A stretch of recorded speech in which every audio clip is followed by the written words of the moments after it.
Oke, Assalamualaikum warahmatullahi wabarakatuh. Waalaikumsalam warahmatullahi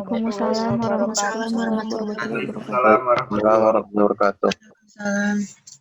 Wah, ternyata enak kalau pakai Zoom yang ini. Jadi kalian udah bisa masuk, saya baru di luar. Gitu. Oke, mungkin dari ini kan materinya menyambung dari pertemuan yang kemarin ya. Apakah ada yang ditanyakan? Mbak Ayu ada yang ditanyakan, Mbak Ayu? Kabur. Mbak Tasya ada yang ditanyakan, Mbak Tasya? Belum ada, Pak. Wah, Mbak Tasya semakin ini ya, semakin mantap lah. Rada-rada. Ya, ternyata nggak jadi ya, nanti dibilang body fishing lagi ya, nggak jadi. Oke ya. Oke, sebentar. Udah di-record. Oke. Minggu kemarin kalian kan belajar tentang akreditasi gitu ya. Oke, terus kemudian ada yang bertanya nggak sih? Atau nggak ngerti sama sekali Pak saya, Pak? Meskipun minggu pertemuan kemarin bukan saya yang ngajar ya.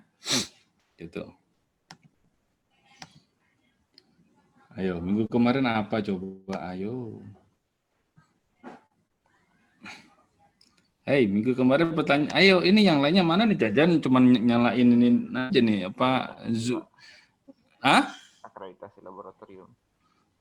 Ya, akreditasi laboratorium. Nah, yang dibahas apa? Cara untuk mendapatkan akreditasi itu kayak gimana, Pak? Prosedurnya, Pak. Prosedur. Oh, prosedur. Hanya Pak. Syarat-syaratnya, Pak. Syarat. Oke, terus apa lagi?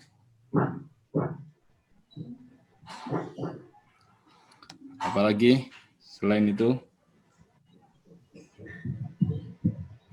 Terus yang paling penting dia Dokumen yang harus disiapkan. Gimana? Dokumen yang harus disiapkan. Oke. Dokumen yang harus disiapkan. Oke. Apalagi? Persiapan untuk berapa lama untuk akreditasi? Oke, persiapan berapa lama untuk akreditasi? Maksudnya gimana nih? Jadi kalau akreditasi Bahas di pertemuan 2, kalau nggak salah itu tuh yang ada jangka waktu gitu tuh Pak. Sebelum akreditasi dimulai harus persiapan minimal 1 tahun. Lama amat. Kalau perencanaan saya 3 bulan. Nah, 3 bulan. 1 tahun. Ada 3 bulan, ada yang 1 tahun, yakin? Yakin ya? Oke. Pertanyaan mendasar dari saya, ini nanti hari ini kuliahnya sama praktikumnya udah hampir semuanya nanti kayak kuliah. Gitu ya. Jadi nanti saya terangkan mulai dari awal sampai akhir dari 17.025. Terus kemudian nanti pertemuan-pertemuan selanjutnya itu adalah akan membahas tentang apa saja yang harus disiapkan, dokumen-dokumennya dan segala macam. Memang kemarin kan Anda sudah membuat sebagian dokumennya ya. Jadi membuat tentang dokumen mutunya beberapa saja ya sudah dibuat. Struktur organisasi misalnya kan itu sudah dibuat. Nanti itu akan di-compiling, akan digabungkan menjadi suatu dokumen gitu ya. Jadi nanti ada di pertemuan 8, 9, 10 ya 11, 12 itu yang paling susah nanti ya menghitung gitu ya dengan dasar yang belum ada. Nggak apa-apa ya seperti itu. Ini sudah muncul nih ISO 17025-nya? Sudah muncul ya? Pak. Sudah, Pak. Nah, yang paling penting itu nggak boleh salah menafsirkan antara apa namanya ISO. Kalau di kita itu kan biasanya ISO itu artinya apa? ISO itu artinya bisa, ya nggak sih? Iya, tuh, Pak.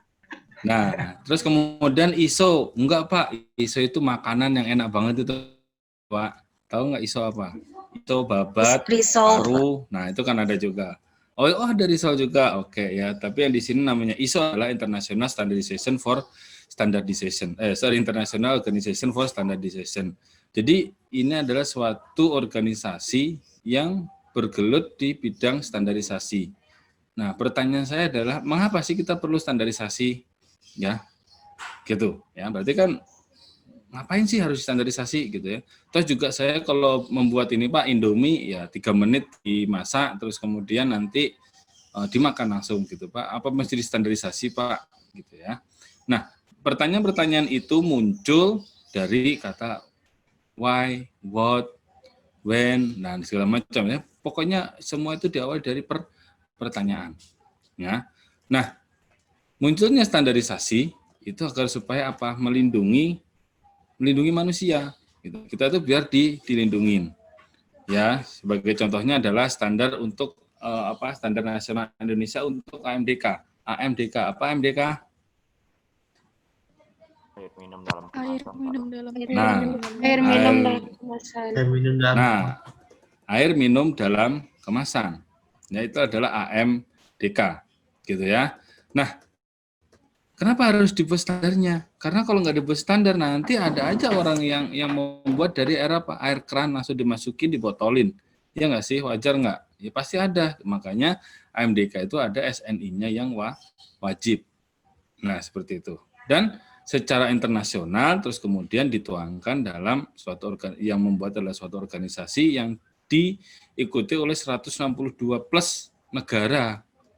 Nah, jadi ini ya mungkin kalau di saat ini adalah mungkin ini PBB-nya untuk standarisasi gitu ya, dan telah mempublikasikan sebanyak 21.500 dan lebih gitu ya. Jadi ISO itu bukan cuma 17025 atau 21.000 nanti yang akan diterapkan di sekolah vokasi, tetapi ada segala macam standar-standar, dan yang membuat standar itu tidak macam-macam ya. Yang membuat standar itu adalah para ahli di bidangnya ya, yang berkumpul di www.iso.org ya, seperti itu. Nah, di Indonesia siapa yang ngurusin ya? Sejarahnya dulu ISO itu satu standarisasi itu dimulai dari zamannya Pak Habibie ketika beliau menjabat menjadi Menristek. Dan kalau Anda tahu, sebelum Anda lahir juga, Pak Habibie itu mulai beliau dari muda, pulang dari Jerman itu udah jadi Menristek, gitu, kepala BPPT dan segala macam itu, dan nggak berubah-berubah di saat zamannya Pak Harto. Sampai beliau jadi presiden. Nah, seperti itu. Nah, fungsinya untuk apa? Untuk menstandarisasi semua apa yang ada di negara Indonesia ini. Ya, memang tidak semua, artinya belum semua, bukan tidak, tapi belum semua. Karena kenapa? Karena banyak yang harus diurusin. Bahkan mungkin Anda membuat spesifikasi dari tepung terigu itu kan berbeda antara yang hard, ada medium atau yang soft. Itu kan berbeda. Satu produk ada 3 gitu ya. Terus kemudian masing-masing mempunyai parameter, sehingga dan masing-masing parameter itu harus dibahas satu per satu. Makanya belum semua barang-barang yang ada di Indonesia ataupun jasa di Indonesia itu ada SNI-nya, ya. Nah, terus kemudian di mana posisi kita, ya? Nah, kita akan mau di mana di penerapan standar? Apakah kita nanti setelah lulus sekolah, ya, terus kemudian kita jadi badan regulasi, gitu ya? Misalnya Anda kerja di BSN atau kerja di KAN, gitu ya, seperti itu. Ataukah di posisi konsumen seperti saya, ya, harga beli murah, aman dikonsumsi atau digunakan sesuai keinginan, kebutuhan, dan nyaman, gitu ya. Atau di penilai kesesuaian. Jadi misalnya Anda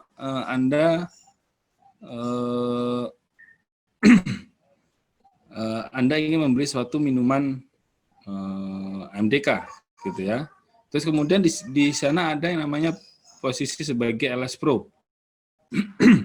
Ya, LS Pro adalah lembaga sertifikasi produk.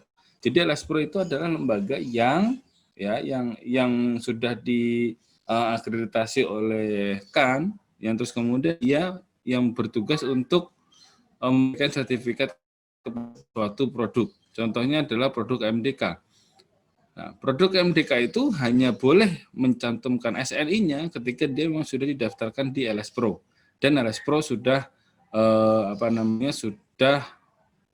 memberikan sertifikat bahwa memang ini layak untuk menempelkan logo SNI-nya. Pak, memang kalau logo SNI ditempelkan sembarangan boleh nggak, Pak? Ya nggak boleh. Ya, ketika Anda mempunyai produk terus kemudian ditambahkan logo SNI, terus kemudian ada pemeriksaan ya misalnya dari Badan POM, gitu ya. Loh, ini tidak sesuai. Ya, Anda bisa kena pasal penipuan. Ya, terus kemudian pasal pemalsuan. Nah, macam-macam lah pasalnya ya. Seperti itu, ya. ada lembaga penilai kesesuaian. Anda pun nanti juga ada lembaga penilai kesesuaian untuk kompetensi Anda, ya, seperti yang namanya LSP, lembaga sertifikasi profesi.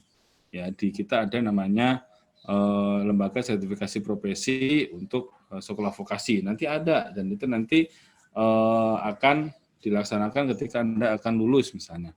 Ya, seperti itu. Terus kemudian untuk bagi produsen ada apa? Biaya produksi rendah, terus menjadi pilihan konsumen di persaingan pasar yang sehat dan di era modern sekarang ini. Ya, jadi apa? Kenapa kok biaya produksi bisa menjadi rendah? Karena apa? Karena sudah terstandar bahan bakunya. Kalau bahan baku sudah terstandar, hari ini buat seperti ini, besok buat seperti ono, besok lagi buat seperti ono, berarti nanti tidak akan banyak variasi dalam hal kualitas. Sehingga kemungkinan error itu akan lebih kecil. Nah, dari situ berarti kita nanti akan bermain masalah apa? Masalah persaingan harga yang sehat dan yang wajar. Artinya apa ya? Memang saya produksinya segini. Tidak ada yang terlalu jauh ke atas ataupun terlalu jauh ke bawah. Ya. Nah, dari sisi regulasi juga mencegah produsen nakal. Ya, misalnya tadi seperti tadi ya. Mungkin Anda sering mendengar kasus-kasus keracunan minuman akibat akibat minuman keras. Ya, mungkin yang rumahnya sekitar Jawa Tengah bagian selatan, ya, Cilacap dan segala macam, atau mungkin daerah Bandung, ya, itu suka ada kan? Ada yang pernah dengar nggak keracunan makanan menewaskan 20 orang gitu ya, keracunan miras, minuman keras. Ada yang tahu nggak? Di hajatan Pak biasa makanan. Iya tak salahin. Nggak kelihatan mukanya soalnya. Oke ya. Nah, itu kenapa? Ya karena mirasnya nggak distandarisasi gitu loh. Iya nggak? Pak Jaya lucu, miras nggak standarisasi. Karena kalau misalnya Anda membeli miras yang sudah terstandar, itu sudah ada sudah ada konsentrasi etanolnya berapa, metanolnya berapa, ininya berapa. Sedangkan yang tidak terstandarisasi mungkin saja dimasukkan yang di situ ada baygon gitu ya, ada pertalite gitu. Nah, terus apa potas. Wah, ini salah satu nih kayaknya konsumen ini ya. Gitu ya. Jadi ditambahkan beberapa bahan-bahan yang memang sebenarnya ya kamu bayangkan saja tubuhmu sudah metanolnya beracun, terus kemudian kamu tambahkan racun yang lain lagi gitu ya, atau mungkin yang suka suka ngelem gitu ya. Jadi kan itu standarnya untuk apa ya? Untuk ngelem, jadi tidak untuk dihirup misalnya seperti itu ya. Jadi kita butuh yang namanya standar ya, seperti itu. Nah, tujuan standarisasi ini ada di Undang-Undang Nomor 20 meningkatkan jaminan mutu, efisiensi produksi, daya saing nasional, ya, persaingan usaha yang sehat dan transparan dalam perdagangan, ya, kepastian usaha dan kemampuan pelaku usaha, ya. Terus kemudian meningkatkan kemampuan inovasi teknologi. Itu pentingnya, ya. Jadi meningkatkan jaminan mutu gitu ya. Orang akan membeli satu produk kalau dia tahu mutunya bagus. Gitu kan ya. Kalau mutunya bagus dia akan membeli satu produk seperti itu. Tetapi mutu bagus bisa jadi nanti dihasilkan dari harga yang rendah ataupun harga yang tinggi, sehingga tetap saja balik lagi konsumen Indonesia itu rentan sekali terhadap harga, ya, seperti itu. Ya, jadi makanya dengan ada standarisasi, ya, dengan standarisasi proses ataupun standarisasi produk itu menjadikan semuanya akan lebih aman, ya, lebih aman. Terus kemudian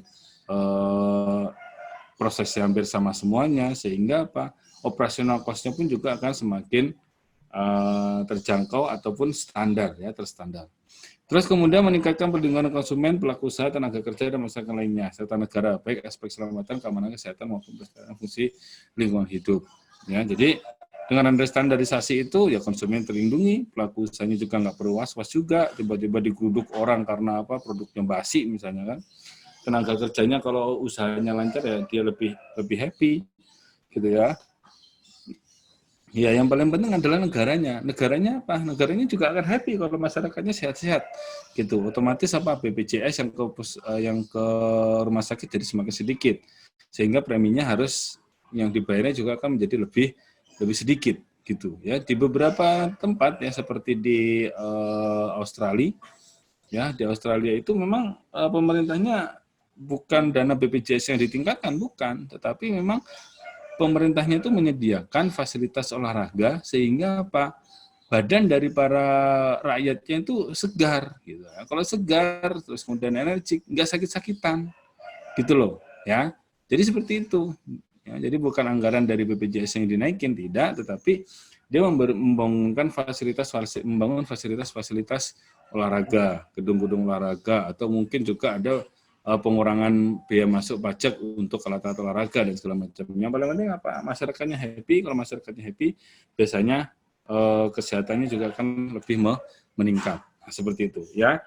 Terus kemudian meningkatkan kepastian, kelancaran dan efisiensi transaksi perdagangan barang atau jasa di dalam negeri maupun di luar negeri. Ya, kepastian. Ya, kita tahu mungkin sekarang kita hampir semua barang yang ada di Indonesia ini kebanyakan itu adalah made in China.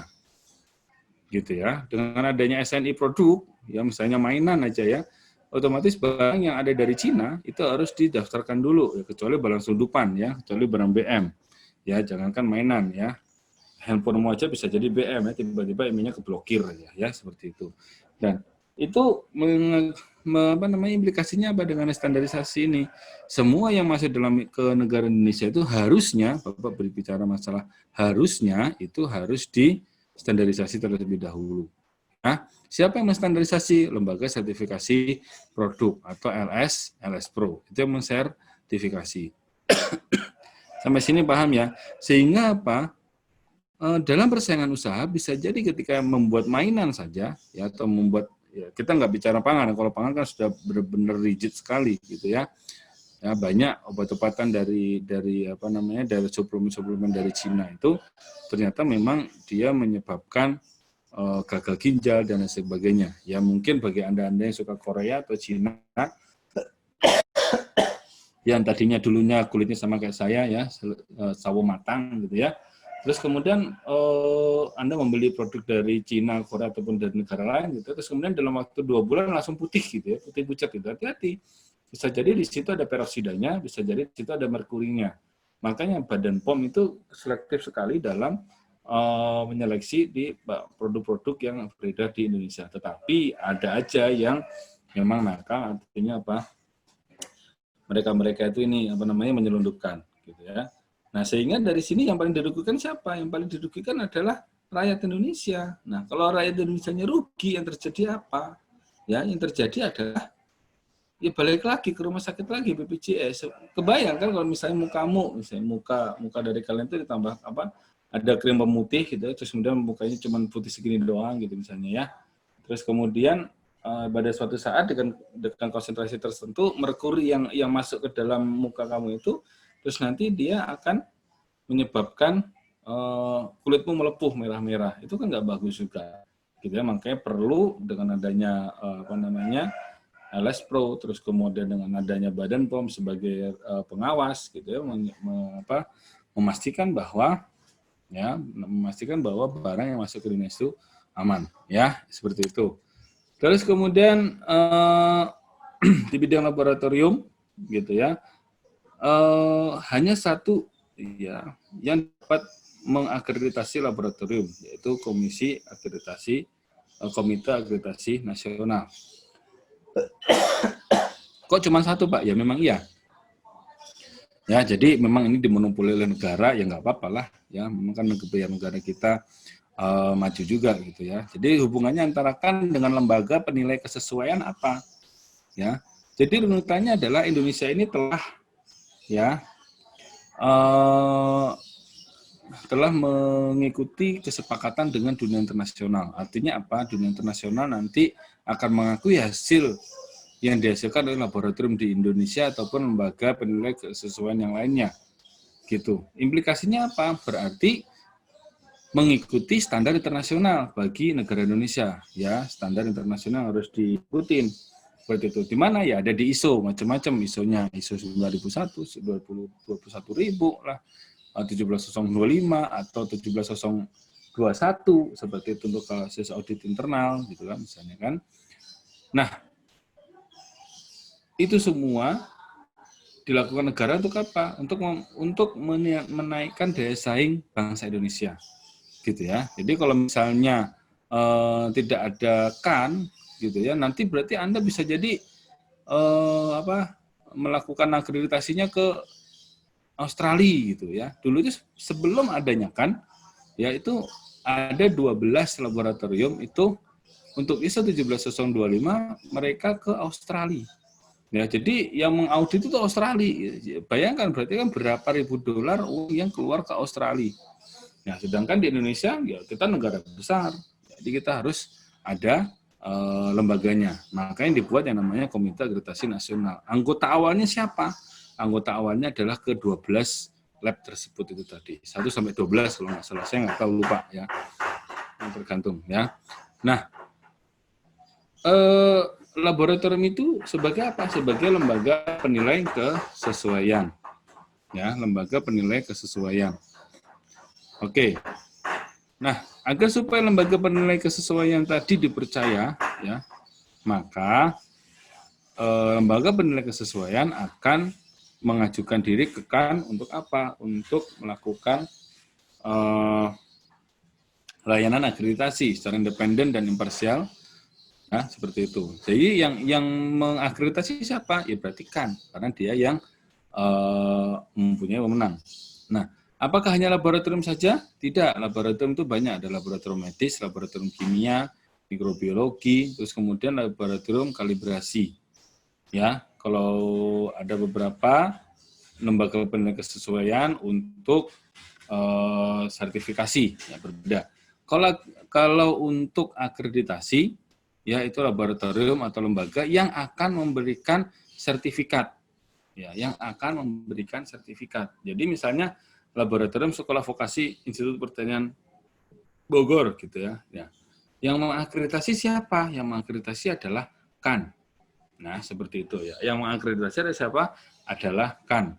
Nanti dia mengeluarkan apa? Mengeluarkan sertifikat hasil analisis. Hasil analisis apa? Hasil analisis yang dilakukan di laboratorium pengujian Sekolah Vokasi Institut Pertanian Bogor. Nah, itu bedanya ya. Jadi akreditasi dan sertifikasi itu bedanya ya. Nah, hierarkinya seperti ini ya, kerjasama regionalnya APLAK, ILAK, PAC, IAF, WTO dan APEC gitu ya. Jadi demonstration of equivalency. Jadi antar negara itu disamakan. Oh, standarnya ini, standar ini, makanya ada namanya ISO. Pakai gitu ya. Terus kemudian ada badan akreditasi, ya Komite Akreditasi Nasional, ya, di mana nanti yang mengevaluasi siapa? Yang mengevaluasi dari KAN ini adalah seorang asesor. Nah, badan akreditasi menilai kompetensi dari lembaga penilai kesesuaian seperti apa? Lembaga laboratorium, bisa lembaga sertifikasi, dan lembaga inspeksi, ya. Kompeten nggak ini si laboratorium itu untuk pengujian? Ya, gitu. Nah, kalau udah kompeten berarti nanti si LPK ini akan mendapatkan nomor, ya, nomor untuk akreditasi yang berapa, disetujui dan telah terakreditasi. Ada ketentuan-ketentuannya setelah menggunakan setelah dilakukan akreditasi, ya. Untuk menggunakan logo KAN-nya pun juga ada ketentuan. Nah, dari LPK ini dia nanti akan demonstration of conformity, ya, dilakukan oleh auditor atau bisa jadi oleh analisnya sampai nanti keluar hasil pengujian untuk apa? Untuk produk, barang dan jasa. Ya, jadi hierarkinya seperti itu. Nah, pemilih produk, barang dan jasa tadi apa keuntungannya? Apa keuntungannya? Ya, ketika memang dia sudah terakreditasikan laboratoriumnya, ya, atau misalnya Anda di LSP, Lembaga Sertifikasi Profesi, gitu, terus kemudian Anda dicek misalnya kayak saya, Pak Jaim ini kompeten nggak sih untuk menjadi seorang barista, misalnya kan? Nah, saya akan tes kemana? Ke tes LPK, ya. Kalau di profesi namanya LSP, Lembaga Sertifikasi Profesi. Terus kemudian saya diuji, ya diuji, terus kemudian oke, berarti apa? Misalnya sudah sesuai, ya berarti saya nanti akan mendapatkan suatu sertifikat. Nah, sertifikat itu gunanya apa buat saya? Sertifikat gunanya adalah buat apa? Kalau saya nanti ngelamar kerja, ya misalnya, bosen gitu ya di sekolah vokasi misalnya, terus kemudian saya ngelamar kerja di Starbucks gitu ya. Mas, mau ngelamar kerja saya di Starbucks sebagai apa? Sebagai barista gitu ya. Saya tunjukkan, saya udah punya sertifikat ini gitu ya. pertanyaan saya adalah selain selain muka, ya face gitu ya, dan percakapan yang standar yang lainnya, yang akan dipilih mana antara yang sudah punya sertifikat atau yang belum? Sudah pasti ya secara orang normal ya, Bapak bilang secara orang normal pasti yang sudah punya sertifikat yang akan diterima gitu. Ya, misalnya ya kita berbicara di Starbucks misalnya gitu ya. Kalau punya sertifikat berarti dia sudah tahu. Nah, ada item-item penilaiannya yang sudah terlewati ya, artinya lulus dalam item-item tersebut ya, seperti itu. Nah, itu di level Indonesia.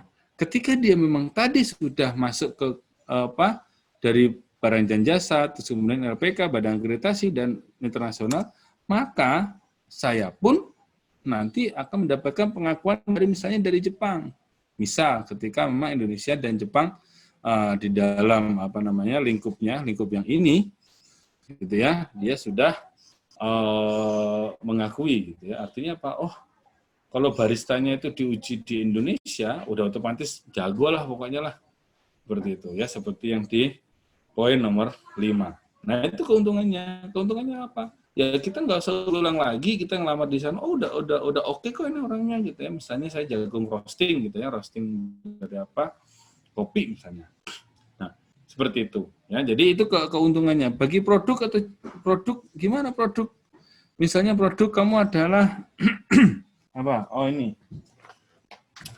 Produk kamu adalah ini, kerupuk singkong. Nah, seperti ini ya. Produknya kerupuk singkong seperti ini. Kita sudah ada hasil analisisnya, COA-nya telah memenuhi SNI. Ya, SNI seperti itu ya. Kita bisa tulis SNI-nya di sini, misalnya seperti itu ya. Nah, nanti ketika dia keluar ke Thailand, oh udah ada SNI-nya, udah lolos. Cobain sekali, oh, oke, udah nggak perlu dianalisis lagi. Nah, itu keuntungannya ya. Nah, ini adalah pengakuan internasional, ada PAC, Pacific Accreditation Cooperation, ya, terus kemudian ada MLA, ada APLAC, ada ILAC, ya. Nah, ini hingga Mei tahun 2020, ya, terdapat 1.411 laboratorium terakreditasi, ya, seluruh Indonesia. Lah Pak, kalau saya bikin lab lagi gimana Pak? Laku nggak Pak? Nggak usah khawatir, rezeki sudah ada. Ingat, semua lab ini tersebar di seluruh Indonesia. Pasti ada di tempat yang belum ada gitu ya.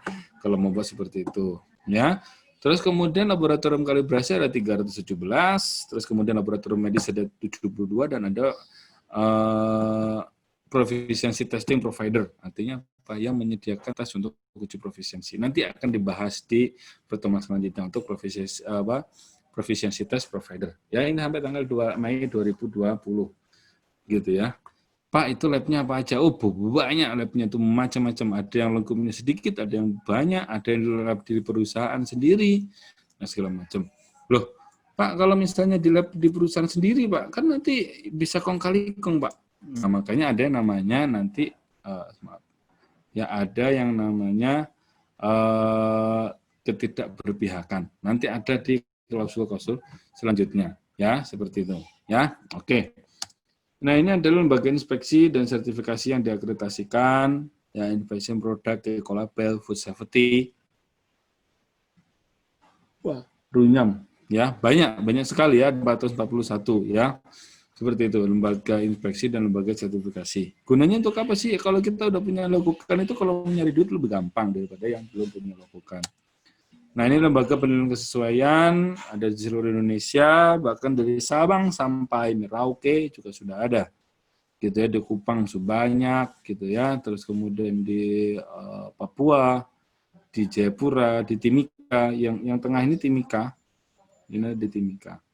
Nah, gitu. Ini cerita sekilas tentang akreditasi, ya, kemarin menyambung pertanyaan perguruan yang kemarin. Nah, ISO IEC 17025 ya khusus membahas tentang General Requirement for Competence of Testing and Calibration Laboratory. Ya, jadi nanti banyak ya. Kemarin kalau Anda mempersiapkan ya anak kelas B itu dapat materi yang sedikit berbeda dengan kalian. Nanti coba kalian lihat saja di materi PPT saya yang di kelas B, tapi memang saya berikan khusus pada saat kuliah, jadi tidak saya masukkan Evita ya. Mungkin ada sedikit berbeda, jadi ada suatu gambar yang berbeda dari ini semua gitu ya. Tapi tidak mempengaruhi konten ya, tapi tetap ada apa namanya, ada sign yang berbeda. Atau mungkin Anda tinggal tonton di YouTube-nya saja ya. Oke. Nah ini adalah international reference ya dan segala macam. Nah, bedanya apa sih di tahun 2017 dengan yang di 2008? Ya, 2017 itu baru diadopsi di Indonesia. Nah, terakhir adalah di November 2020. Di November 2020 seluruh laboratorium yang menerapkan ISO 17025 ya yang sudah diakreditasi wajib menerapkan ISO yang baru. Kenapa? Ya, karena ada sedikit atau banyak perbedaan. Ya, bukan dalam hal prinsipal tetapi dalam penyusunannya. Ya, seperti itu. Ingat di ISO tidak pernah menyinggung masalah keuangan. Tidak ada, ya. Oke. Di ISO ya 17025 itu pasti judulnya ISO IEC. Ya, IEC-nya itu apa? IEC-nya adalah International Electrotechnical Commission. Artinya apa? Banyak peralatan-peralatan yang di laboratorium menggunakan apa? Menggunakan elektrik. Ya, menggunakan elektrik. Contohnya apa? Timbangan, spektro, ya, pH meter. Itu kan pakai elektrik. Sehingga nanti ada IEC-nya. Ya, penting ya, IEC itu penting karena apa? Elektronik itu ketika sering dipakai itu bisa jadi cepat rusak. Ya, memang tantangan sekarang ngajar mendap hari apa semester ini itu tantangan. Kenapa? Karena MKP Anda belum dapat gitu ya. Berdoalah, kita semua berdoa mudah-mudahan semester depan kita sudah bisa offline. Ya kalau masih online lagi saya nggak tahu lagi dah ya harus gimana ya. Mungkin saya akan buatin video tiap hari, nonton video aja gitu ya. Nah, kita punya timbangan, makanya timbangan itu tidak boleh lebih dari berapa? 220 gram. Karena kenapa? Kalau lebih dari situ error. Pegasnya error. Sama kayak kamu punya pulpen yang ceklekan itu tek gitu kan. Terus kemudian kalau udah rada letoy itu kemudian pernya dipanjangin kan biar lebih kencang lagi kan. Ya itu sama seperti itu. Itu salah satu contoh yang menggunakan pegas. Tapi ada juga yang menggunakan elektronik dalam mengukur bobot. Coba Anda yang menggunakan elektronik mengukur bobot pakai sensor. Gitu ya. Sekali apa namanya? Tiba-tiba mati lampu lagi ini, bisa berabe itu. Ya, makanya juga di apa namanya? Digandengkan dengan IEC, Electrotechnical Commission. Nah, ini di Indonesia bagaimana? Ya, ini paling telat adalah 29 November 2020. Ya. Nah, nanti Anda akan menemukan bahwa Bapak tadi bilang 17025 2008. Nah, kok di sini ada ISO IEC 17025 2005, Pak? Emang dalam 3 tahun itu berubah jadi ini, Pak? Bukan, ya. Kalau ada tulisannya SNI ISO IEC 17025 2008, berarti si ISO IEC 17025 2005 ini telah dibeli oleh negara Kesatuan Republik Indonesia. Makanya kita tambahin SNI, Standar Nasional Indonesia. Isinya sama. Ya. Nah, untuk yang sekarang gitu ya. Ini masih menggunakan nama ISO IEC 17025 2017. Bisa jadi nanti SNI ISO IEC 17025 2019 misalnya. Ya bisa jadi ya. Oke, nah ini kan ya. Jadi SNI ya adopsi dari ISO 17025 2005. Nah ini ya.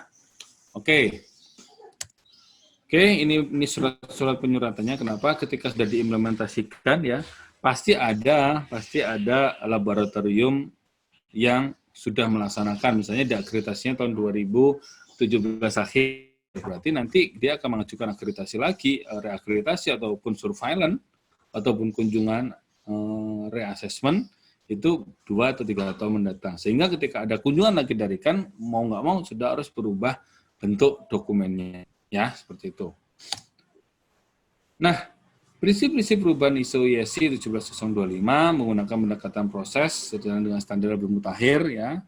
Terus kemudian menekankan pada orasi hasil dari sebuah proses, bukan deskripsi pekerjaan dan langkah-langkah. Ingat ya, jadi pada hasil sebuah proses, hasilnya seperti apa, prosesnya seperti apa. Bukan deskripsi pekerjaannya, hari ini begini, begitu, bukan. Ya. Oke, memberikan peningkatan lebih kuat pada teknologi informasi yang mencakup penggunaan sistem komputer, rekaman elektronik, hasil laporan elektronik. Nah, kalau dulu itu ya, misalnya sampel datang, terus kemudian Anda catat, Anda timbang, ya, bobot kosong cawannya berapa, terus kemudian berat sampelnya berapa, kemudian masukin oven, keluarin lagi, ditimbang lagi seperti itu. Nah, itu kan ada pencatatan. Ada pencatatan itu yang menyebabkan bisa jadi pencatatan nanti itu akan salah.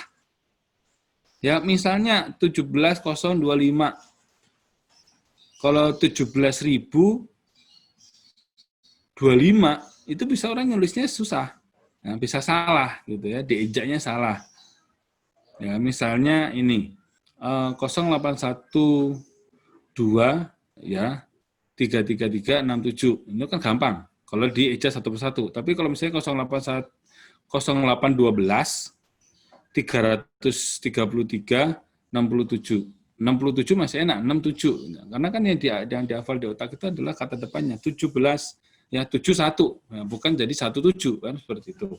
Nah, itu juga ini mulai di direduksi dengan penggunaan teknologi informasi. Artinya apa? Sampel datang dia tinggal kasih barcode. Orang mau analisis tinggal kasih barcode teks seperti ini. Nah, nanti dari barcode itu masuk ke dalam informasi yang ada di dalam timbangan. Dari timbangan nanti akan masuk ke dalam server, kode barcode sekian, timbangannya sekian. Gitu. Nah, dari server itu tadi nanti timbang lagi untuk scan barcode lagi, ketemu sekian. Sehingga nanti keluar di analisisnya adalah sudah dalam bentuk berapa persen kadar airnya, misalnya seperti itu. Ya, seperti itu ya. Jadi penggunaan kertas sudah mulai ditinggalkan. Ya, menggunakan pendekatan risk-based thinking. Jadi risk-based thinking itu adalah pendekatan yang berbahaya atau risk. Ya, berarti kemungkinan ada